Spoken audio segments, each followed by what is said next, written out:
Star Wars The Rise of Skywalker is now just a couple of days away from its official release by writer and director J.J. Abrams and Chris Terrio, as well as creator George Lucas. This is Mike Zero. Make sure to subscribe if you're new to the channel for future content. Now, one thing about Episode 9 is that a lot of fans around the world are either very excited about this movie or very worried about it. Some people have already seen it around the world and are expressing different opinions about the film. A lot of people either love it or hate it. It really seems to be a movie so far that is better than The Last Jedi, but isn't quite as good as they expected it out to be. Now, with that being said, we do know that the very ending of this movie is going to be a very important piece for the character of Rey. We will be going into spoilers. So if you guys don't want to get spoiled about the very ending of Episode 9, I do highly suggest that you guys exit out of this video right now, as we will be going over the final sequence inside of Palpatine's throne room that is going to be quite climactic and even adds multiple segments in the movie that goes over Force ghosts and everything around those lines. Now, toward the very end of The Rise of Skywalker, we have a moment in which Rey is actually said to be knocked unconscious. Now, specifically, shot descriptions consisting of a sequence where it's explained that Rey is said to be unconscious on the ground, where she is said to be very weak while Palpatine is using his Force Storm to destroy the ships from above. As this happens, it's said that Rey begins to hear the Force ghosts of the past reaching out to her, providing her energy from the netherworld of the Force, where the Force ghosts of Luke, Anakin, Yoda, Obi-Wan, Mace Windu, and others begin to reach out to her. It's explained that during this segment of the film, Rey begins to become a part of all the Jedi during the scene to take on the Emperor and to destroy him once and for all. The line that Mace Windu's Force Ghost is able to provide to Rey is where he tells her, "Feel the Force flowing through you, Rey," where Anakin states, "Rey, bring back the balance as I once did." The entire scene is said to explain that Rey becomes all of the Jedi to face the Emperor and kills him once and for all, and claims herself as the Chosen One.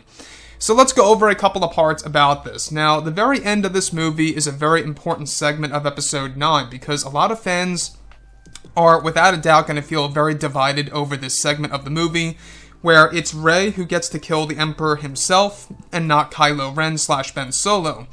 So, I want to go over the fact that they included Jedi voices of the past, which is a highlight of the movie, at least I believe so far. You know, when we look at everything that has been happening throughout the leaks and the spoilers that we've been talking about, by far, the highlight of the movie seems to be the Force Ghost reaching out to Rey. And though you don't get to see them, which I think is a terrible mistake by Disney and Lucasfilm, but at least we get the voices of the Force Ghosts, you know, actually reaching out to Rey where we can clearly hear them. So how Mace Windu is actually said to be a part of this segment is rather intriguing, because he actually says, "Feel the Force flowing through you, Rey."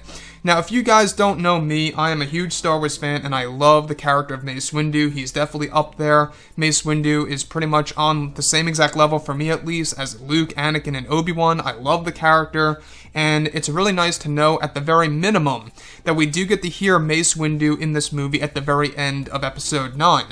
Also, Anakin Skywalker, how he does not appear in this movie, I think is a big loss by Disney, a missed opportunity. I just don't understand why they couldn't stick around with the original scenes that they had of Hayden Christensen. It could explain as to why Hayden Christensen was not at the premiere, and why George Lucas was not also at the premiere as well. I think something's going on there. There seems to be something going on in the background, but everything related to that moment, alright? The entirety of the scene is actually said to be that each and every Force Ghost gives Rey a different type of power.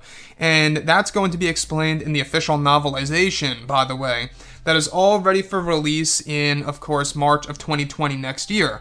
Now, the end of Episode 9, alright, when she becomes all of the Jedi, she faces Palpatine. Palpatine says, you know, "You cannot defeat me, I am all of the Sith," where Rey states, "And I am all of the Jedi." She crosses Luke and Leia's lightsabers, also, I should say, Anakin and Leia's lightsabers more so, puts them in an X position and deflects the lightning right back at Sidious, making him disintegrate into nothing. His hood even flies back, where you do see the top of his head at one point in time, before he literally just gets destroyed and, along with the throne itself, gets blown up to bits.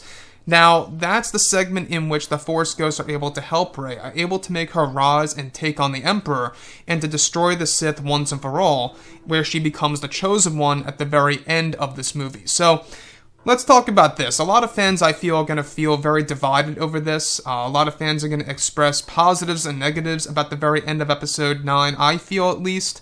When we look at this movie, when we look at The Rise of Skywalker, you know, this movie's going to have a lot of moments that will divide the fans, but there's also going to be a lot of moments as well that a lot of fans will enjoy. It seems to be a movie so far, based on the reactions, that it's going to be better than The Last Jedi, but it may not be the best Star Wars film that it could have been before they did the reshoots and the rewrites, you name it. So, I just wanted to go over Mace Windu's line of dialogue in the movie. I feel that a lot of fans should know. It's actually said to be very hard to hear when you see the movie, what was done by J.J. Abrams, you know, based on the leaks. And so yeah, there you have it, guys. Drop a comment below. Let me know what you think about all this in the comments. And if you guys did enjoy the content for today, do make sure to drop a thumbs up on this video to support the channel. I thank you all so very much for the kind support, and I'll catch you guys next time.